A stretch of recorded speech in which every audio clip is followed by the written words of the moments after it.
क्या निर्णय लिए गए? देखिए, हरियाणा प्रदेश के अंदर पिछले 2 साल में जिस प्रकार ने सरकार ने युवाओं की, बुजुर्गों की, सबके हकों को छीनने का काम करा है, उनकी आवाज़ों को दबाने का काम करा है, किस प्रकार से इस सरकार के जो कुकर्म है हम जनता तक लेके जा सके और किस प्रकार से संगठन को आगे बढ़ा सके, उस पे विचार विमर्श करने के लिए आज संगठन की बैठक बुलाई गई थी। इससे पहले जो है झज्जर के अंदर भी बड़ी रैली हुई है, क्या कुछ निकल के आ रहा है कि आगे जो आने वाले समय में क्या मजबूत होगी? किसकी रैली?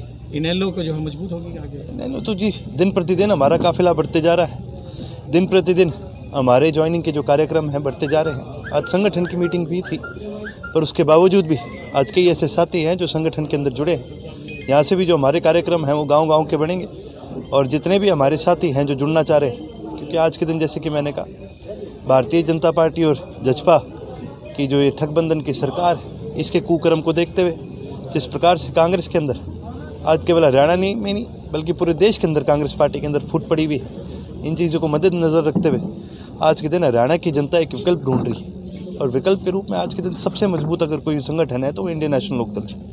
डाडम में जो हादसा हुआ उसको लेकर के क्या कहेंगे? क्योंकि डाडम में जो हादसा हुआ है उसको लेकर के कैसे देखते हैं आप? क्योंकि कांग्रेस जो आरोप लगा रही है कि पहले से जो है बीजेपी के जो नेता उसमें शामिल हैं और जो है कई हज़ार करोड़ रुपए का जो है। केवल बीजेपी नहीं, वहाँ पर तो कांग्रेस के भी नेता कई सालों से इस चीज़ के अंदर इन्वॉल्व रहे। ये साफ एक चीज़ दिखाती है कि सरकार के लिए केवल धन जरूरी है, प्रदेश की जनता, प्रदेश की ज़मीन, प्रदेश का वातावरण, पर्यावरण, इनके लिए ये चीज़ें मायने नहीं रखती। एक तरफ तो ये किसानों पे बार बार ये आरोप लगाते हैं पराली जलाने का और कई और चीज़ों का, लेकिन ये प्रदेश के पर्यावरण को, वातावरण को आज ख़त्म करने का काम कर रहे हैं। यहाँ तक कि माइनिंग के ऊपर किस प्रकार से रोक लगानी चाहिए, किस प्रकार से उसको कंट्रोल में लाना चाहिए, सुप्रीम कोर्ट भी कई बार कह चुका है, लेकिन ये सरकार केवल और केवल अपने लालच के अंदर यहाँ पर किसी भी तरह से ना तो कोई रोक लगा रहा है, ना कोई ओवरसाइट रखने का काम कर रहे हैं। तो अभी शराब पीने की उम्र जो है 21 साल कर दी है, युवाओं को क्या असर पड़ेगा किस तरह? क्योंकि 25 साल थी पहले, अब जो है 21 साल कर दी। मेरे जो भाई है उसको दारू बेचने का ज़्यादा शौक है, वो थोड़ी और ज़्यादा बेचना चाहे। लॉकडाउन में ठेके खोलना काफ़ी नहीं था, प्रदेश के युवाओं को भी पियक्कड़ बनाना उसका कहीं ना कहीं मन करता है। जो 25 साल की एक लीगली ड्रिंकिंग एज रखी गई थी, मेरे ख्याल से बहुत सोच समझ के रखी गई थी।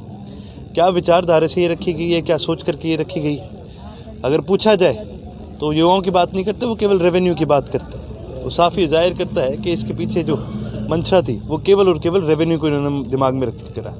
तो लड़कियों की शादी की उम्र भी 21 साल कर दी है, कई खाप पंचायतें जो है इसका विरोध कर रही है, तो आप क्या करेंगे? देखिए, दुनिया में आप किसी भी विकसित देश को उठा के देख लीजिए, इस पूरी चाहे किसी भी यूरोपियन देश की बात करें, किसी भी नॉर्थ अमेरिकन, साउथ अमेरिकन देश की अगर बात करेंगे, तो हर देश के अंदर युविका और युवा दोनों की जो लीगल मैरिंग एज है वो 18 साल की रखी गई है। और जिस प्रकार से इन्होंने ये कानून बनाया है, ये फिर से एक ही चीज़ दर्शाता है कि जिनके लिए कानून बनाया है, क्या इन्होंने उनसे पूछा? क्या किसी भी संगठन से, महिलाओं के संगठन से, किसी भी युविकाओं के संगठन से क्या इन्होंने पूछा? जहाँ तक मुझे पता है, अगर आप कहीं पर भी चले जाओ, सबका ये मानना है कि दोनों की, लड़के और लड़की की बराबर उम्र 18 साल की करनी चाहिए। पेपर लीक मामले में क्या कहेंगे? लगातार हो रहे हैं अभी, जिस तरह से पेपर भी रद्द होने जा रहे हैं, तो उसको लेकर के क्या कहेंगे? बेरोजगारी, भ्रष्टाचार लगातार जो तरह से। बेरोजगारी भी है और भ्रष्टाचार भी है। आप एक चीज़ देखिए, आपकी गाड़ी में से कहीं तेल लीक हो जाए, कितनी देर लगेगी आपको पता करने में? मैकेनिक को बताने में कितनी देर लग जाएगी? 7 साल से पेपर लीक हो रहे हैं और इस सरकार को पता ही नहीं चला अब तक कहाँ से हो रहे हैं। सरकार छोड़ो, किसी इन्वेस्टिगेशन एजेंसी को पता चला? ये क्या जाहिर करता है? ये सिर्फ और सिर्फ इस सरकार का भ्रष्टाचार सामने लेके आता है। आप मेरे को एक चीज़ बता दो, कल को आपके दफ्तर में से कोई पैसे चोरी कर रहा हो, आपको 7 साल तक ना पता चले, तो या तो आप एक निकम्मे बॉस हो, या फिर इसका मतलब आपका भी कहीं हाथ था।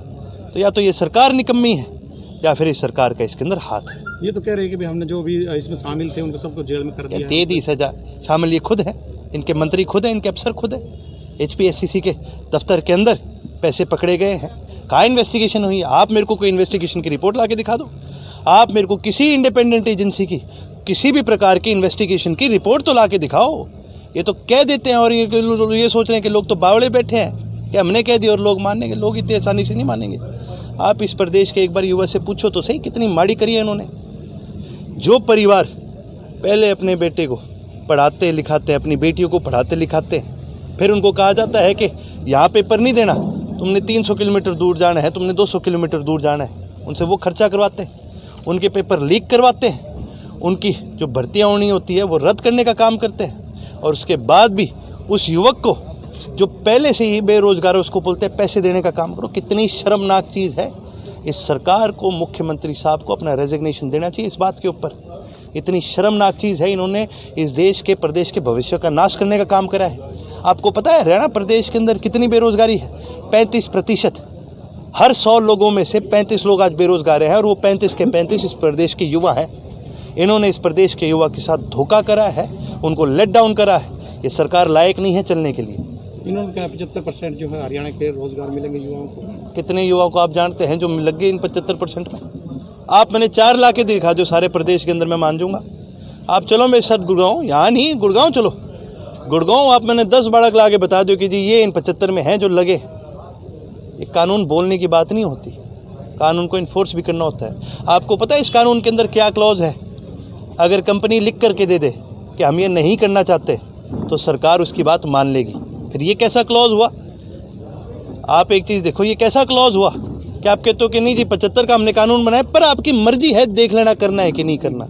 ये कानून नहीं होता, ये तो हवा में फैलाने वाले जुमले हैं। फिर सुनने में आ रहा है चौटाला परिवार भी एक होने जा रहा है। कौन कह रहा है? मैं तो नहीं कह रहा, कोई यहाँ से तो नहीं कह रहा। जो लोग कह रहे हैं वो इसलिए कह रहे हैं क्योंकि आज के दिन उनकी हालत ऐसी हो गई है कि लोग उनको जूतों की माला पहनाए बगैर कहीं जाने नहीं देते। ये तो सिक्योरिटी लेके फिर रहे हैं। एक बार जुकर मैं घूमूँ फिर के दिखाऊँ, लोग मुंह काला कर देंगे इनका।